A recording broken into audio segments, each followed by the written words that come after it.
اور مجھے خالص صرف عبادت کرنی ہوتی ہے وہ بھی ٹھیک نہیں کر پاتا. ساری زندگی اپنا محاسبہ، ساری زندگی اپنے گریبان میں دیکھا، ساری زندگی اپنے آپ کو پرکھا، اپنے آپ کو ٹٹولا. 62 سال عمر بیت گئی. حضرت حذیفہ بن یمان ایک صحابی تھے. میرے نبی کریم علیہ السلام نا ان سے راز کی باتیں کرتے تھے. ہر بندے کا ہاضمہ ٹھیک نہیں ہوتا، سب سے راز کی بات نہیں کرنی چاہیے. حضرت حذیفہ بن یمان کہتے ہیں حضور راز کی باتیں بتاتے. مدینہ منورہ میں جو منافقین تھے ان کی لسٹ بھی نبی پاک نے حضرت حذیفہ بن یمان کو دی تھی. جب کوئی مشکوک آدمی مر جاتا نا تو صحابہ کہتے ہیں ہم دیکھتے اگر حضرت حذیفہ نے جنازہ پڑھا تو ہم بھی جنازہ پڑھ لیتے. نبی پاک نے بھی کچھ جنازے نہیں پڑھے. ترمذی میں ہے فرمایا عثمان سے جو بغض رکھے اس کا جنازہ نہیں پڑھیں گے. حضرت حذیفہ بن یمان اگر جنازہ پڑھتے تو لوگ پڑھتے، وہ نہ پڑھتے تو لوگ جنازہ نہ پڑھتے. حضرت حذیفہ بن یمان کہتے ہیں جناب عمر فاروق کی خلافت کے آخری ایام تھے، کچھ دنوں کے بعد وہ شہید ہو گئے. فرماتے آدھی رات کا وقت تھا، میں گھر میں سویا تھا بڑا بے فکر، اچانک میرے دروازے پہ دستک ہوئی، میں گھبرا کے اٹھا. اتنی رات کو کون آیا؟ اتنے قربان جاؤں. دروازے پہ گیا تو امیر المومنین فاروق اعظم دروازے پہ. میں نے کہا عمر کوئی حکم تھا تو مجھے بلا لیتے. کہنے لگے میں نا امیر بن کے نہیں آیا، تیرا ویر بن کے آیا ہوں. امیر المومنین کی حیثیت سے سرکاری کام سے بلاتا تو وہاں بلاتا، مجھے ایک ذاتی کام پڑ گیا. کہتے میں نے عمر کو گھر کی اندر بلا کے چارپائی پہ بٹھایا. میں نے کہا حضور میں غریب آدمی میں کیا آپ کے کام آ سکتا ہوں؟ تو کہتے ہیں انہوں نے نا مجھے ساتھ بٹھا لیا، پھر میرا ہاتھ پکڑ لیا. کہنے لگے تو عمر کو جانتا ہے؟ عمر جھوٹ نہیں بولتا. تو جانتا ہے؟ عمر وعدوں کا پکا ہے. کہا حضور جانتا ہوں. کہا میں اس وقت آیا ہوں جب دیکھ بھی کوئی نہیں رہا. حضرت حذیفہ بن یمان کہتے ہیں پریشان ہو گیا، حضور پہلیاں نہ بجھوائے، مہربانی کر بتائیں کدھر آئے ہیں. حضرت عمر فاروق فرمانے لگے 62 سال کا ہو گیا ہوں، 63 میں چل رہا ہے، داڑھی سفید ہو گئی ہے، ال پک گیا. اٹھ فریدا ستیا، داڑھی آ گئی پور، اگا نیڑے آ گیا، پیچھا رہ گیا دور. اب قبر اشر کا معاملہ صاف نظر آنے لگا ہے. کہا حضور مجھ سے کیا چاہتے ہیں؟ حضرت عمر رو پڑے. کہنے لگے آج میں عشاء کے بعد نکلا ہوں تو نبی پاک کے صحابہ مجھے نیک کہہ رہے تھے. پھر میں نے بچوں کی ماں سے اور بچوں سے بھی پوچھا ہے، وہ بھی مجھ سے راضی ہیں. پر حذیفہ تیرے ساتھ نبی پاک راز کی باتیں کرتے تھے، سچ بتا کہیں عمر کا نام منافقوں میں شامل تو نہیں؟ سچ بتا ان منافقین میں تو شامل نہیں؟ کہیں اوپر سے تو نہیں سارا کچھ؟ حضرت حذیفہ بن یمان کہتے ہیں میں باپ کے مرنے پہ اتنا نہیں رویا جتنا عمر کے سوال پہ رویا. میں قدموں میں بیٹھ گیا. میں نے کہا نہیں عمر یہ تو میں نے نہیں سنا، لیکن یہ میں نے نبی پاک سے ضرور سنا ہے کہ میرے بعد اگر کوئی نبی ہوتا تو عمر ابن خطاب ہوتا. یہ میں نے اپنے کانوں سے سنا ہے کہ عمر جس گلی سے گزرے شیطان رستہ بدل جاتا ہے. یہ میں نے اپنے کانوں سے سنا ہے کہ 950 سال حضرت جبریل جناب عمر کی شان بیان کریں تو پھر بھی بیان نہیں ہو سکتا. یہ میں نے ضرور سنا. دوستو ساری زندگی حضرت عمر نے اگر دوسروں کا محاسبہ کیا تو اپنا اور اپنے بچوں کا بھی کڑا خیال رکھا. اپنی ذات پر بڑی توجہ دی. جو لوگ اپنا بھول جاتے نا، ہمیں اپنی صحت کا بڑا خیال ہے لیکن اپنی روحانی زندگی کا کوئی خیال نہیں ہے، قلبی زندگی کا کوئی تصور نہیں ہے. آپ یقین کریں موٹا آدمی کمزور ہونے کے لیے جدوجہد کر رہا ہے، کمزور طاقتور ہونے کے لیے، لیکن جس کو کتنے دن بیت گئے اللہ رسول کی یاد میں رویا ہی نہیں، کتنے دن بیت گئے نہ سننے کو دل ہی نہیں چاہا، جسے مہینوں بیت گئے اور قرآن پاک کی طرف نظر ہی نہیں گئی، وہ فکر مند ہی نہیں. زندگی زندہ دلی کا نام ہے، مردہ دل کیا خاک جیا کرتے ہیں. بھائی حضرت عمر کی زندگی دور حاضر میں ہمیں یہ سبق دیتی ہے کہ کڑی نگرانی رکھو اپنے پودوں کی، کڑا خیال رکھو اپنے ذاتی باغ کا، اور یہ جو تمہارے دل کی دنیا ہے یہ تمہاری روح کی زندگی ہے، اس کا محاسبہ کرتے رہو. نبی کریم علیہ السلام نے فرمایا اپنا حساب خود کر لو قبل اس کے کہ تمہارا حساب کیا جائے. اپنا حساب بولیے، اپنا حساب.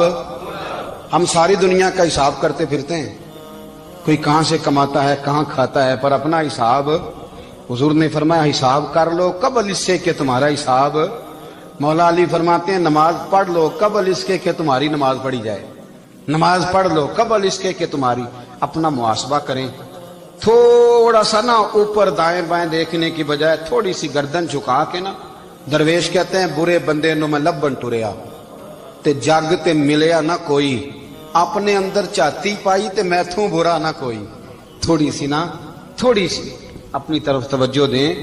ہم نا بے چین وقت گزار رہے ہیں، بے قرار ہیں، بے سکون ہیں، سبب یہ ہے کہ ہم نے نا اپنا حساب کرنا چھوڑ